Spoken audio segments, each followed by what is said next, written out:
காஞ்சி மகா சுவாமிகள் அருளிய தெய்வத்தின் குரல் பாகம் 6 பகுதி 164 மங்கள ஆரத்தி. தீர்க்காயுளும் வேண்டுவதே. ஹனுமார் சிரஞ்சீவி என்று கொண்டாடி கொண்டு சொல்கிறோம். அது ஒரு பக்கத்தில். இன்னொரு பக்கத்தில் பாபிக்கு ஸ்ராயுஸ் என்கிறோம். ரொம்ப பாபம் பண்ணியிருந்தால்தான் தீர்க்காயுசோடு இருப்பது என்று அர்த்தம். ஏனென்றால் இருக்க இருக்க நாளுக்கு நாள் எத்தனை கஷ்டம் பார்க்க வேண்டியிருக்கிறது. சரீரம் அசக்தமாகிறது. பல்லு போய், கண்ணு போய், காது போய், நடை போய், ஜீர்ணம் போய், பிரத்தியாரை நம்பிக்கொண்டு அவர்களை சிரமப்படுத்தி கொண்டு அவர்கள் மொத்தினாலும் பட்டுக்கொண்டு வாழ்கிறதென்றால் அப்படிப்பட்ட தீர்க்காயுஸ் நாம் பண்ணின பாபத்தின் பலனாகத்தானே இருக்கணும். இது ஒரு ஆசாமியை குறித்த சொந்த சமாச்சாரம். அதோடு வெளியிலிருந்து வருகிற கஷ்டங்கள் வேற. நமக்கு பிரியமானவர்கள் நம் கண் முன்னாலேயே போய்விடுகிறார்கள். கலிகாலமா? லோகத்தின் போக்கு நாளுக்கு நாள் தப்பாக போய்க் கொண்டிருப்பதில் மனசை புண்படுத்துகிற மாதிரி தப்புகள், அனாச்சாரங்கள், அதர்மங்கள், அக்கிரம அநியாயங்கள், அராஜகங்கள், ராஜாங்கம் என்பதே அராஜகமாக பண்ணுவது என்றெல்லாம் தினமும் பார்க்கும்படி இருக்கிறது. இதை பார்த்தால் மகா பாபம் பண்ணினால்தான் தண்டனையாக தீர்க்காயுஸ் கிடைக்கிறது என்றே தோன்றுகிறது. பின்னே ஏன் ராமர் தன்னுடைய பக்தர்களுக்குள் சிரோமணியாக இருக்கும் ஆஞ்சநேய சுவாமியை அப்படி தண்டித்தார்?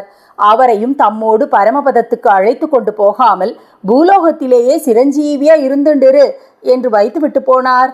அயோத்தி பூராவையும் ஜாடா க்ளோஸ் பண்ணி அத்தனை பேரையும் பரமபதம் அழைத்து கொண்டு போனவர் இந்த ராமதாச சிரேஷ்டருக்கு மட்டும் ஏன் வஞ்சனை பண்ணினார்?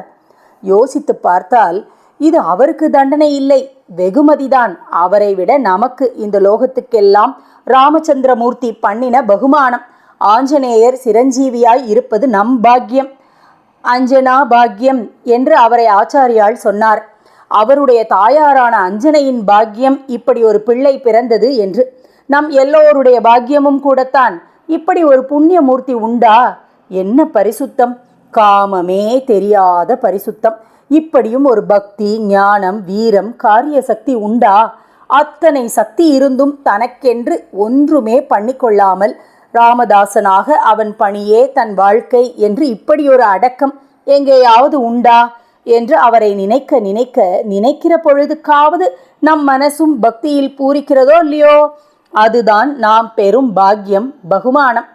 நமக்கெல்லாம் இப்படி ஒரு உதாரண புருஷனை காட்டி உத்தம நிலையை நினைப்பூட்டி இத்தனை கலி கோலாகலத்திலும் நல்லது கொஞ்சமாவது முணுக்கென்று பிரகாசிக்கட்டும் என்றுதான் ராமர் அவரை இங்கேயே சிரஞ்சீவியாய் இருத்தி வைத்தது. அவர் நம் கண்ணுக்கு தெரியாவிட்டாலும் அவருடைய சாநித்தியம் இந்த பூலோகத்திலேயே பூரித்து இருக்கும்படி வைத்தது. அதனால்தான் கருடாழ்வார், ஆதிசேஷன், நந்தி, சண்டிகேஸ்வரர் என்றெல்லாம் மற்ற சுவாமிகளுக்கும் தலைமையான பக்தர்கள் இருந்தாலும் ஆஞ்சநேய மூர்த்தி ஒருவரை மட்டுமே லோகம் விசேஷமாக போற்றி பூஜித்து வருகிறது. அது சரி, நமக்கு அவர் இருப்பது நல்லது. அவருக்கு நம்மோடு, அசத்துக்களான நம்மோடு இருப்பது, இங்கேதான் அவர் பெருமை இருக்கிறது. இந்த லோகத்தை நாம் நிஜம் என்று பார்ப்பது போல பார்க்கிறவர் இல்லை அவர். அந்த ராம பிரபு போடுகிற நாடகம், அவனே அத்தனை வேஷமும் எடுத்துக்கொண்டு ஆடுகிற நாடகம் என்றே அவர் லோகத்தை பார்ப்பது. இதிலே தமக்கு அதர்மத்தை போக்கி தர்மத்தை வளர்க்கிற பாத்திரம். தம்முடைய ரூபத்தில் அப்படி பண்ணுவதும் அந்த பிரபுவேதான் என்று தெரிந்து கொண்டிருந்தவர் அவர். அதர்ம அக்கிரம ரூபங்களும் அவன்தான் என்று தெரிந்தாலும் நாடக ருச்சிக்காக அவனே தினுசாக ஆக்கி ஒன்றோடொன்று மோதவிட்டு பார்ப்பதில் தமக்கு அதர்மத்தோடு சண்டை போடுகிற பார்ட் என்று தெரிந்து கொண்டவர்.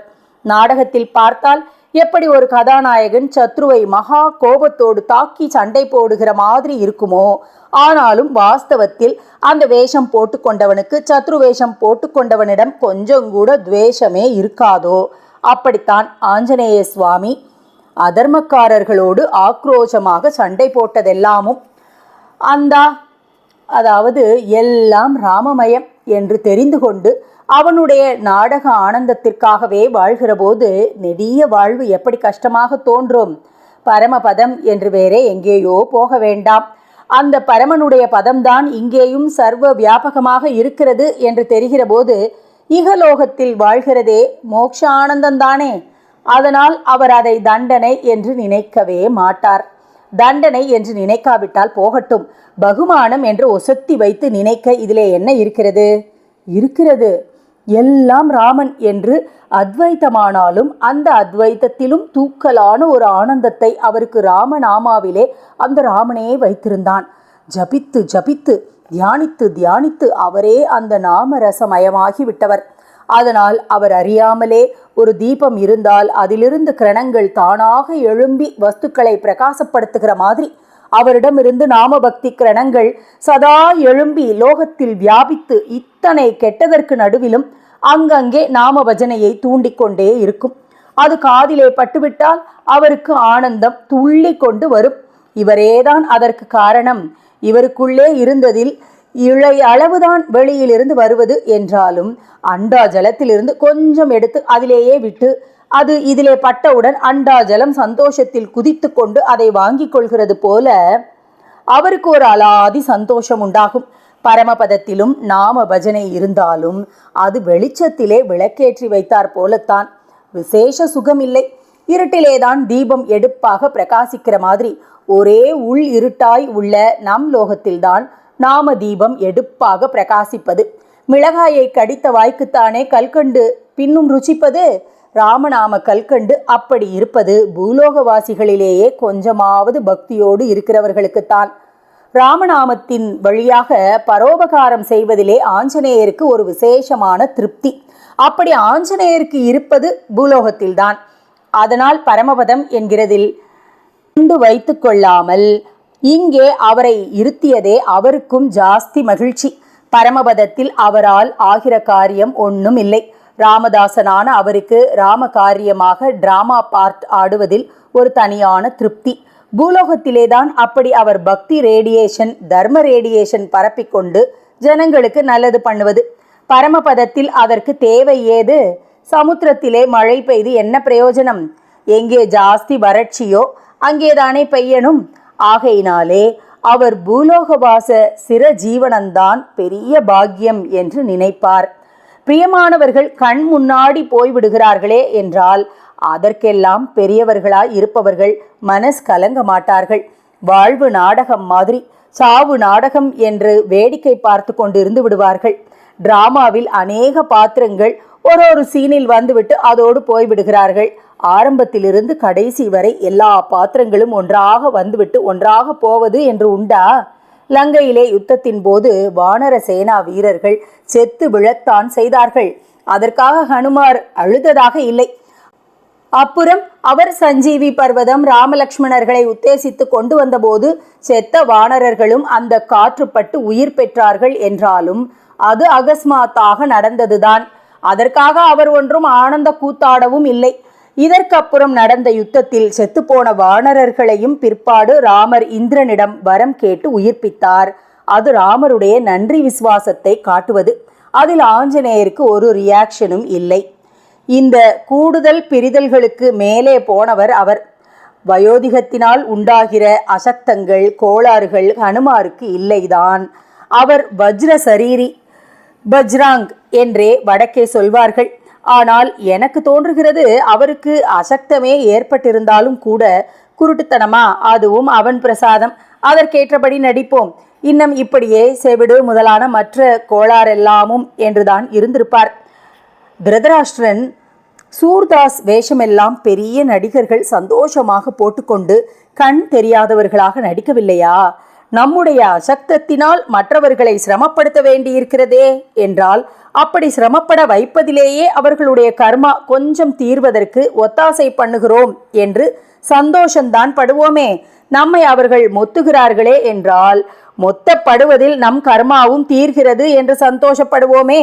இப்படித்தான் நான் கல்பித்து பார்க்கிற அந்த அசக்த ஆஞ்சநேயர் நினைப்பார்.